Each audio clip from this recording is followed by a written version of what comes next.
कक्षा 10 को सेन्टअप परीक्षा नजिकिँदै आइरहेको छ। त्यस्तै एसई परीक्षा पनि नजिकिँदो छ। यस बेला विद्यार्थीहरूलाई परीक्षाको तयारीको चटारो छ। यही कुरालाई मध्यनजर गरेर हामीले कक्षा 10 को सामाजिक अध्ययन विषयको परीक्षा सामग्रीहरू यहाँ प्रस्तुत गरेका छौँ। यसलाई हेरेर सुनेर पढेर यहाँहरूले परीक्षाको तयारी गर्न सक्नुहुनेछ।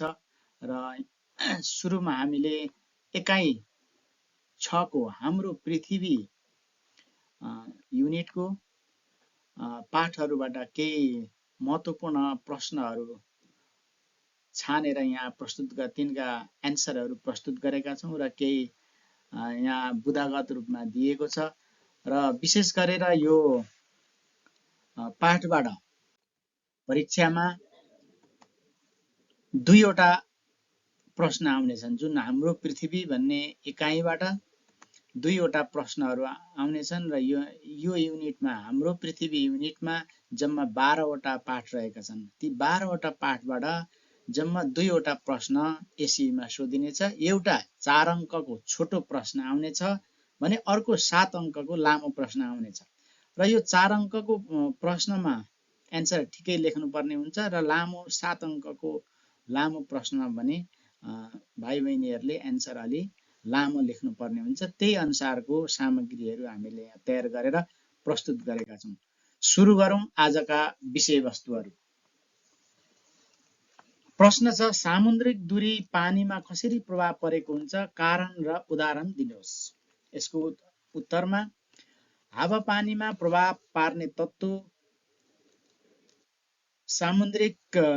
समुद्र दूरी पनि एक हो। समुद्रबाट बहने वायुले जलबाष्प बोकेको हुन्छ र जलबाष्प भनेको पानीको ससाना कणहरू बोकेर उडेको बादल हो। वायु बढी भारी हुन्छ। यो वायुको बढी भारी हुन्छ, त्यसैले यो धेरै टाढासम्म उडेर जान सक्दैन। समुद्र नजिकको क्षेत्रमा यसले आफ्नो भारी बिसाउनका लागि प्रशस्त वर्षा गराउँछ। किनभने यो टाढासम्म जान सक्दैन, यो भारी हुन्छ र यसले समुद्रको नजिक क्षेत्रमा यसले धेरै वर्षा गराउँछ, जसको कारण समुद्र नजिकको हावापानी ठन्डा र रमाइलो प्रकारको हुने गरेको छ। यसै कारणले समुद्र नजिकको हावापानी एकदम ठन्डा र रमाइलो हुने गर्छन्। त्यसैले हामीहरू युरोपियन मुलुकहरूतिर देख्छौँ समुद्रको किनारमा मान्छेहरू रमाइरहेका हुन्छन्, किनभने यो ठन्डा सँगसँगै रमाइलो हुने गरेको छ। समुद्रबाट जति टाढा गयो त्यति हावापानी सुक्खा हुँदै जान्छ। जब समुद्रभन्दा टाढा हुँदै गएपछि कम पानी पर्ने र त्यहाँको हावापानी सुक्खा हुँदै जाने गर्छ। सुक्खाको अर्थ वर्षा ज्यादै कम हुनु हो। जहाँ सुक्खा हुन्छ त्यहाँ वर्षा कम हुन्छ भनेर हामीले बुझ्नुपर्ने हुन्छ, किनभने सुक्खा हुनु भनेको वर्षा कम हुनु हो।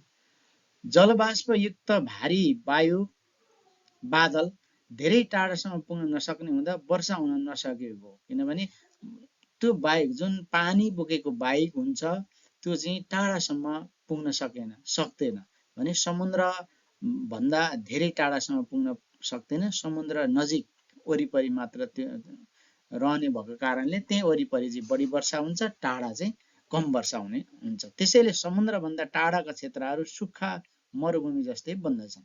समुद्रबाट टाढा पर्ने मङ्गोलिया मरुभूमि जस्तै छ। अर्को प्रश्न छ, उष्ण मरुभूमि अर्थात् सभाना क्षेत्रलाई संसारको चिडियाखाना भनिन्छ। किन? कारण उल्लेख गर्नुहोस्। सभाना चिडियाखाना भनेर चाहिँ भन्ने गरिन्छ। यो चाहिँ मरुभूमि क्षेत्र जुन सभाना भन्ने छ यसलाई चाहिँ संसारको चिडियाखाना भनेर भनिन्छ। यसलाई यही प्रश्नलाई घुमाएर पनि आउन सक्छ। सभाना क्षेत्रलाई संसारको चिडियाखाना भनिन्छ, विचार प्रस्तुत गर्नुहोस्। अथवा सभाना क्षेत्र संसारको चिडियाखाना हो किन अथवा कसरी भनेर यही प्रश्नलाई घुमाएर पनि परीक्षामा सोध्न सक्छ। एन्सर यही हुन्छ। उष्ण भूमिको क्षेत्रलाई संसारभरको चिडियाखाना भनिन्छ किनभने वर्षभरि नै धेरै गर्मी र प्राय सुक्खा हुने भएकोले यहाँ ठुला रुखहरू भएको जङ्गल पाइँदैन। साना रुखहरू पाइन्छन् यो क्षेत्रमा। यस्तो क्षेत्रमा लामा लामा जरा भएको बाक्लो र अल्गो घाँस पाइन्छ। घाँस अल्गो हुन्छ, लामो जराहरू हुन्छन् र बाक्लो अल्गो घाँस पाइन्छ। ठाउँ ठाउँमा छाता आकार भएका होचा रुखहरू पाइन्छ। यो क्षेत्रमा छाता आकार जस्तोमा तल सुकेको माथि चाहिँ फुकेको छाताको आकारका चाहिँ रुखहरू पाइन्छन्।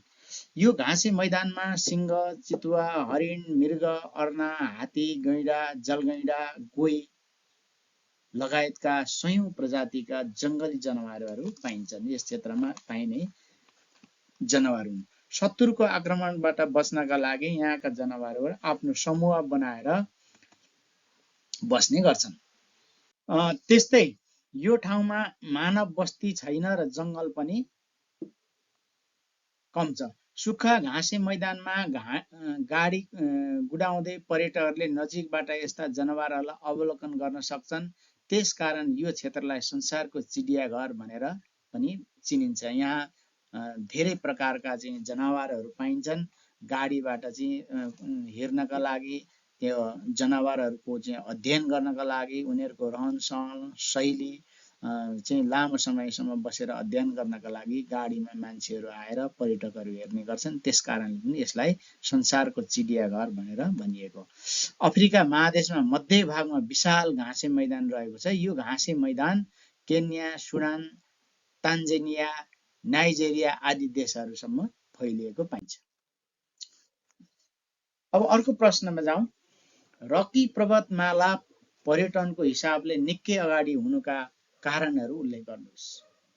र यसैमा यही कुरालाई रकी पर्वतमालाको बारेमा तपाईलाई के थाहा छ अथवा पर्यटकीय हिसाबले यो किन महत्त्वपूर्ण छ भनेर पनि सोध्न सकिन्छ।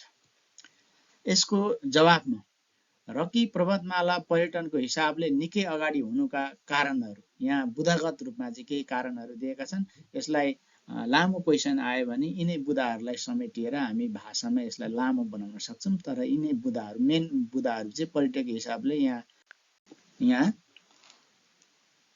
दिएको छ। यिनै कुराहरूबाट, यिनै बुदाहरूबाट चाहिँ हामी यसलाई लामो प्रश्न बनाएर अथवा लामो एन्सर बनाएर चाहिँ हामी लेख्न सक्छौँ। र यी केही बुदाहरू हेरौँ।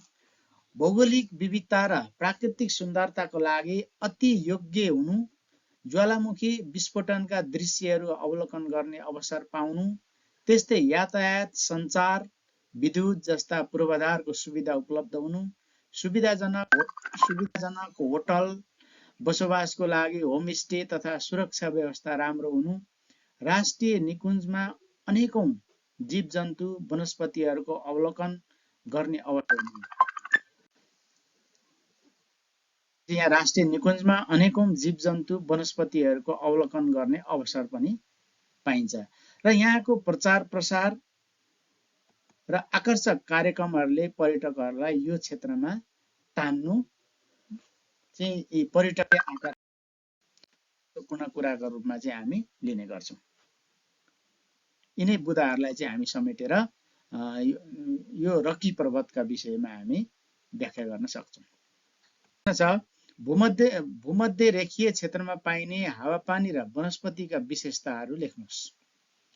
भूमध्य रेखीय क्षेत्रमा पाइने हावापानी र वनस्पतिका विशेषताहरू यहाँको भूमध्य रेखामा अथवा 0 अक्षांशका छेउछाउ आसपासमा हुने हावापानी र त्यहाँका वनस्पतिहरूका चाहिँ विशेषताहरू के छन् त? बुदागत रूपमा हेरौँ। हावापानीका विशेषता पृथ्वीको बीच भागमा पर्ने कारणले ऋतु परिवर्तन नहुने। यो चाहिँ पृथ्वीको बीच भाग, भूमध्य रेखा भनेको पृथ्वीको बीच भाग भएर गएको हुन्छ। त्यहाँ चाहिँ त्यस कारणले पनि यहाँ ऋतु परिवर्तन हुँदैन। यहाँको हावापानीको विशेषता सूर्यको किरण सिधा पर्ने हुनाले गर्मी र ओसिलो हावापानी पाइन्छ। यहाँको चाहिँ सूर्यको किरण चाहिँ सिधा पर्ने कारणले यहाँको हावापानी अत्याधिक गर्मी र ओसिलो हुन्छ। र सूर्यको किरण वर्षेनी सिधा पर्ने हुनाले वर्षैभरि गर्मी हुने गर्छ। र यहाँका वनस्पतिका विशेषताहरू वर्षा र गर्मी हावापानी पाइने हुनाले अल्गा र ठुला रुख भएको जङ्गल पाइन्छ। यहाँ धेरै वर्षा हुन्छ र गर्मी धेरै हुन्छ। यो किनभने यो समुद्री सतहको नजिक पनि भएको कारणले बढी वर्षा हुने गर्छ र वर्षा हुने हुनाले ठुला पात भएका वनस्पति पाइन्छन्। यहाँ गर्मी हुने हुनाले टुप्पोमा पात भएका सुरिला रुखहरू यहाँ बढी पाइन्छन्। यी भए भूमध्यरेखीय क्षेत्रमा पाइने हावापानी र वनस्पतिका केही विशेषताहरू।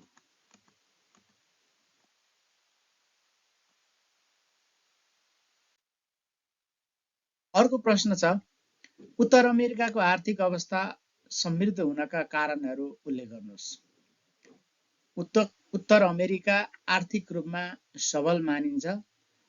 आर्थिक रूपले मजबुत महादेशका रूपमा चाहिँ चिनिन्छ। त्यसका कारणहरू के हुन्? यहाँ केही कारणहरू उल्लेख गरिएको छ बुदागत रूपमा। हेरौँ, उत्तर अमेरिकाको आर्थिक अवस्था समृद्ध हुनका कारणहरू यस प्रकार छन्। यहाँ दक्ष जनशक्ति उत्पादन र अधिकतम स्रोत परिचालन हुने गरेको छ। वन जङ्गलबाट कागज, पल्प, काष्ठ व्यवसायहरू प्रशस्त रूपमा सञ्चालनमा छन्।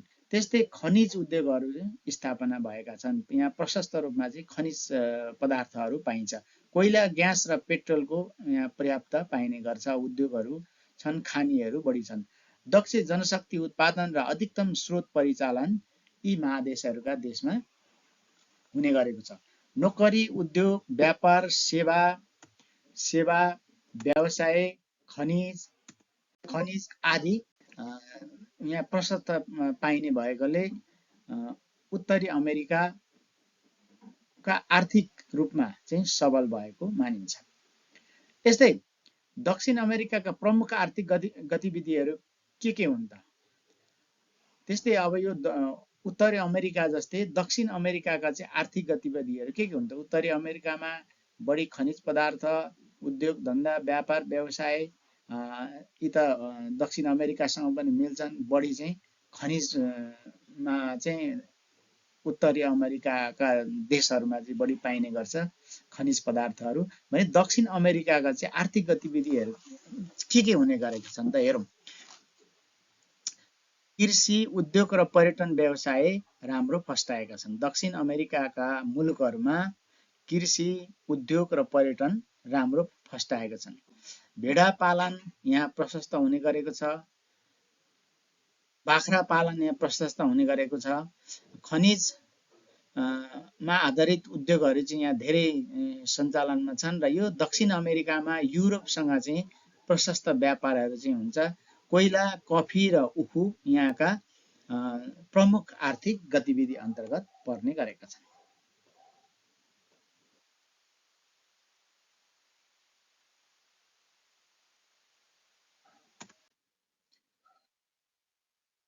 अर्को प्रश्न छ, भूकम्पलाई रोक्न नसकिए तापनि यसको क्षतिलाई न्यूनीकरण गर्न सकिन्छ कसरी? अथवा भूकम्पबाट बाँच्न के सुरक्षा उपायहरू चाहिँ अवलम्बन गर्नु पर्ला, लेख्नुहोस् भनेर यस्ता क्वेसन पनि एसईमा आउने सम्भावना धेरै हुन्छ। यसको उत्तर हेरौँ। भूकम्प रोक्न सकिँदैन, तर क्षति न्यूनीकरण गर्नका लागि निम्न अनुसारका कार्य हामी गर्न सक्छौँ। जस्तै घर बनाउँदा भूकम्प प्रतिरोधात्मक प्रविधि अपनाएर घर बनाउनु पर्दछ। घर कम्पाउन्डमा सामान नझर्ने गरी राख्नुपर्छ। उद्धार कार्यमा सहयोग पुर्याउनुपर्छ। कहीँ भूकम्प गइरहेको छ भने त्यहाँ उद्धारमा चाहिँ सहयोग पुर्याउनुपर्छ। त्यस्तै घरमा पानी, खानेकुरा जस्ता कुराको व्यवस्था गरेर राख्नुपर्छ। हामीलाई समस्या परिहाल्यो, हामी भूकम्पमा परेर कहीँ अड्क्यौँ, चेप्यौँ, अप्ठ्यारोमा पर्यौँ भने त्यस बेला हामीलाई प्रयोग गर्ने खाना चाहिने कुराहरू हामीले चाहिँ राख्यो भने चाहिँ राम्रो हुन्छ। त्यस्तै भूकम्पको प्रभाव नरहेको क्षेत्रमा घर बनाई बसोबास गर्नुपर्छ। जहाँ प्रभाव कम हुन्छ ती क्षेत्रमा चाहिँ हामी भूकम्प प्रभावित नभएको क्षेत्रमा गएर चाहिँ हामी घर बनाएर बस्न सक्छौँ। त्यस्तै भूकम्प गइहालेमा ढोका, टेबल, झ्याल, खाट आदि मुनि बसेर हामी जोगिन सक्छौँ। किनभने भूकम्प आएको बेला हामी त्यस्ता ढोका, टेबल, झ्याल, खाट अथवा पिलर त्यस्तो ठाउँमा चाहिँ हामी बस्यौँ भने सुरक्षित हुन सक्छौँ। भूकम्प आउँदा सम्भव भएसम्म घरबाट निस्किएर खुल्ला मैदानमा जानुपर्छ। यदि सम्भव भयो भने नजिकै भयो भने अथवा घरबाट निस्किँदाखेरि चाहिँ दूरी कम छ भने हामी खुल्ला ठाउँमा चाहिँ गयौँ भने बाँच्ने धेरै सम्भावना हुन्छ। अर्को प्रश्न छ, भूकम्पका कारणहरू र भूकम्प बारम्बार उत्पन्न भइरहने क्षेत्रहरू उल्लेख गर्नुहोस्। भने भूकम्प कसरी जान्छ, किन जान्छ र के कारणले जान्छ र बारम्बार भूकम्प उत्पन्न भइरहने क्षेत्र चाहिँ कुन क्षेत्रहरू हुन् अथवा कुन क्षेत्रमा बढी भूकम्प जान्छ। यहाँ बुदागत रूपमा छ, यसलाई हामी व्याख्या गरेर लेख्न सक्छौँ। र भूकम्प जाने मुख्य दुई कारणहरू निम्नलिखित छन्। एउटा, पृथ्वीभित्रका दुई प्लेट ठोकिने, चट्टान मोडिने, भाँचिने आदि भई पृथ्वीभित्र अतिरिक्त हलचल भएमा भूकम्प जाने गर्छ। हाम्रो पृथ्वीको सतहभित्र ठुल्ठुला प्लेटहरू छन्, दक्षिणी प्लेट र उत्तरी प्लेट। ती दक्षिणी प्लेट र उत्तरी प्लेट बीच चाहिँ एक आपसमा समय समयमा ठोकिने, भाँचिने, मोडिने भइरहन्छ र त्यसकै आधारमा अब ठोकिँदाखेरि चाहिँ ठुलो कम्पन आउने, कम ठोकिँदाखेरि सानो कम्पन आउने र यसैलाई चाहिँ हामी भूकम्प अथवा त्यो दुई चट्टान अथवा दुई प्लेटहरू बीच ठोकिने प्रक्रियाबाट उत्पन्न हुने कम्पनलाई चाहिँ हामी भूकम्प भन्दछौँ। र भूकम्प अर्को आउने ज्वालामुखी विस्फोट भएमा पनि भूकम्प आउने गर्दछ। बारम्बार भूकम्प जाने क्षेत्रहरू प्रशान्त महासागर वरिपरिको रकी एन्ड्रिज र पूर्वी क्षेत्र मानिन्छ। त्यस्तै एसियाको हिमालय प्रदेश, हिन्दुकुश, सुलेमान र आलस्य पर्वत क्षेत्र पनि पर्दछ। र यसमा यसलाई हामी के जोड्न सक्छौँ भने अथवा प्रश्न के आउन सक्छ भने नेपाल किन भूकम्पीय जोखिम क्षेत्र पर्दछ। हामीले यहाँ अन्तिम एउटा बुदा हेर्यौँ, एसियाको हिमालय प्रदेश भने एसियामा पर्ने, दक्षिण एसियामा पर्ने नेपाल पनि हिमालय प्रदेश अन्तर्गत पर्छ। म्यानमारदेखि अफगानिस्तानसम्म करिब 2500 किलोमिटर क्षेत्र यो हिमालय प्रदेश अथवा हिमालय रेन्जमा पर्छ।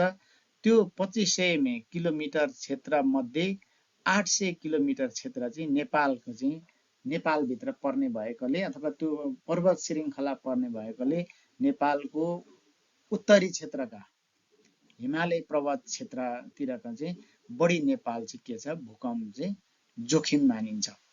त्यो पर्वत श्रृङ्खला जुन मैले अघि भने म्यानमारदेखि अफगानिस्तानसम्मको एउटा जुन रेखा छ, त्यहाँ त्यो हिमालय पर्वतको त्यो क्षेत्रमा चाहिँ बढी जोखिम हुने भए कारणले नेपाल पनि भूकम्पको उच्च जोखिममा पर्छ।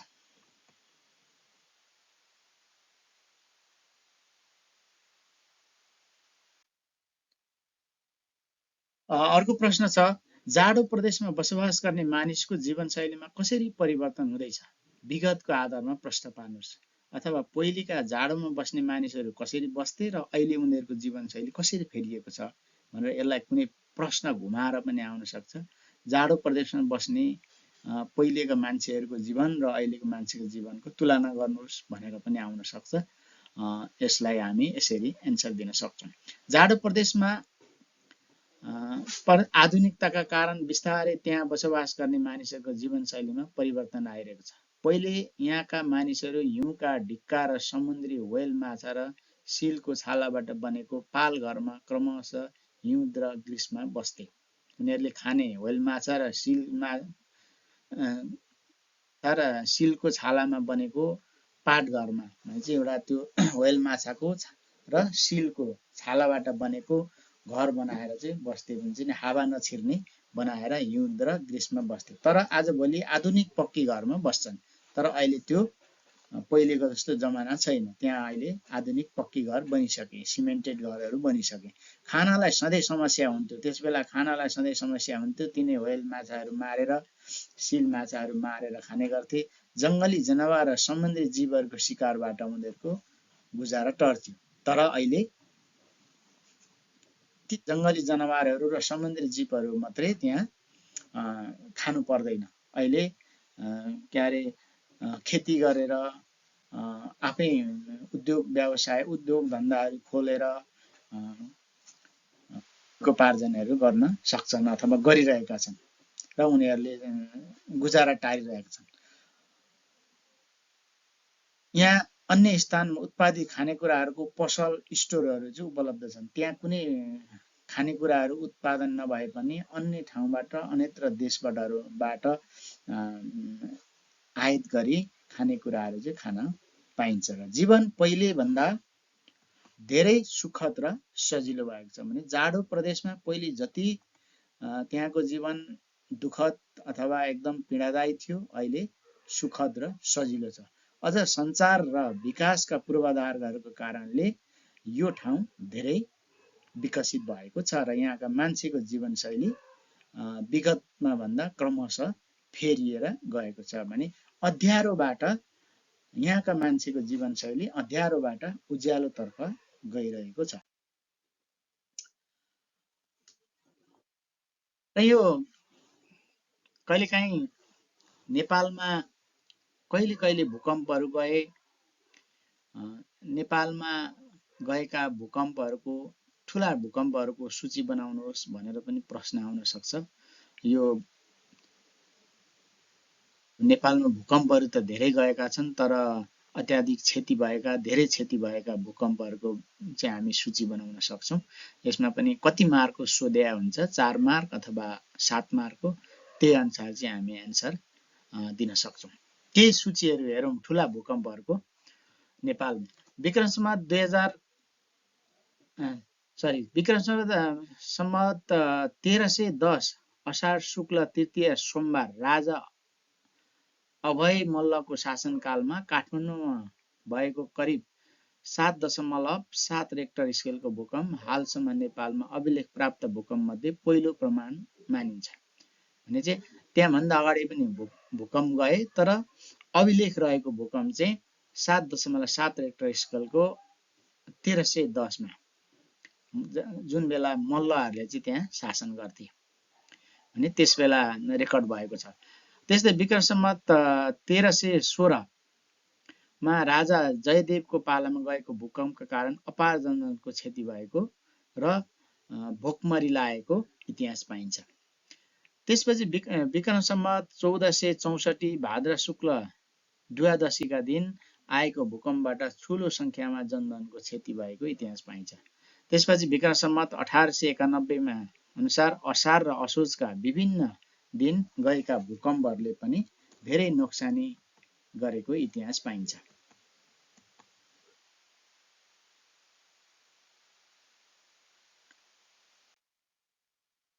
त्यसपछि सबैभन्दा ठुलो र धेरै क्षति भएको भूकम्प 1990 माघ 2 गते 8.6 रेक्टर स्केलको भूकम्पले ठुलो क्षति भएको छ। यो शङ्खसभाको चैनपुर केन्द्रबिन्दु भएको पाइन्छ।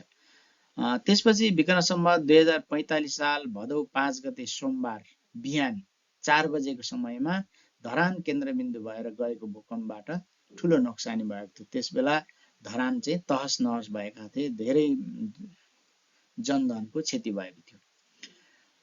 त्यसपछि विक्रम सम्वत 2072 वैशाख 12 गते बिहान 11 बजे र 56 मिनटमा गोर्खाको बारपाक केन्द्रबिन्दु बनाएर गएको भूकम्पले धेरै क्षति गरेको पाइन्छ। यो 7.6 रेक्टर स्केलको भूकम्प थियो र त्यस्तै सोही महिनाको 13 गते सिन्धुपाल्चोकलाई केन्द्र बनाएर 6.9 रेक्टर स्केलको भूकम्प जाँदा थप क्षति भएको इतिहास पाइन्छ। र त्यस पछाडि 2080 कार्तिक 16 गते जाजरकोट केन्द्रबिन्दु भएर गएको भूकम्पले जाजरकोटमा क्षति भएको थियो। राष्ट्रिय भूकम्प मापन केन्द्रका अनुसार राति 11 बजेर 47 मिनटमा जाँदा जाजरकोट केन्द्रबिन्दु रहेको 6.4 म्याग्निट्युडको भूकम्प चाहिँ मापन गरेको थियो। यसले धेरै जनधनको क्षति गरेको पाइन्छ। र विशेष गरेर अलि महत्त्वपूर्ण धेरै जनधनको क्षति भएको र अलिक ठुला भूकम्पहरूका विवरणहरू यिनै हुन्। सुनिदिनु भएको र हेरिदिनु भएकोमा यहाँहरूलाई धेरै धेरै धन्यवाद। हामीले यहाँ प्रस्तुत गरेका विषयहरू कस्ता लागे सल्लाह र सुझाव दिँदै गर्नुहोला। हवस् त, धन्यवाद, नमस्कार।